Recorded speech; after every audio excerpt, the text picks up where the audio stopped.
அதான் ரொம்ப நாளைக்கு அப்புறம் சிரித்து ரசித்து ஒரு படம் பார்த்துருக்கேன். ராதாமோகன் சாருக்கு இது ரொம்ப ஈஸியாக வர வேண்டிய ஒரு விஷயம். டிஃப்ரெண்ட்டான ஒரு கான்செப்ட் அண்ட் ரொம்ப என்டர்டெய்னிங்காக, எந்த இடத்துலையுமே போர் அடிக்காமல், எப்படி ஃபஸ்ட் ஹாஃப் போனதே தெரியல, அதே மாதிரி தான் செகண்ட் ஹாஃபும் இருந்தது. அண்ட் நந்திதா இதில் ஹீரோயினாக நடிச்சிருக்காங்க. Very good friend of mind. She's done a fantastic job and like ஒரு இன்னோசன்ட் மாதிரி ரொம்ப ஒரு நடிக்க தெரியாத ஒரு பெண்ணை நடிச்சிருந்தாங்க. ரொம்ப நல்லா இருந்தது. அவங்க மட்டும் இல்லை, மற்றபடி Karunakaran hero of the movie is done a great job. And எல்லாருமே மற்ற காஸ்ட் எல்லாருமே சூப்பராக பண்ணியிருக்காங்க. I wish them all the success and to watch this movie in theatres. Thank you. Radhamohan sir பட இயக்கத்தில் வெளிவந்திருக்கக்கூடிய உப்பு கருவாடு படத்தில் நடிச்சிருக்கிறேன். ஒரு நல்ல ஒரு காமெடியான ஒரு முக்கியமான கேரக்டரில் பண்ணியிருக்கேன். படம் வந்து பாருங்கள், அவங்க எல்லாத்துக்குமே ரொம்ப பிடிக்கும்.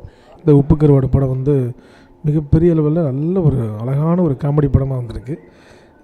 சினிமாவுக்குள்ளே ஒரு சினிமாவை பற்றி சொல்கிற ஒரு படம் அப்படிங்கிறதுல ஒரு பெரிய ஒரு முள்ளு மேலே ஒரு சேலைப்பட்ட மாதிரி தான்.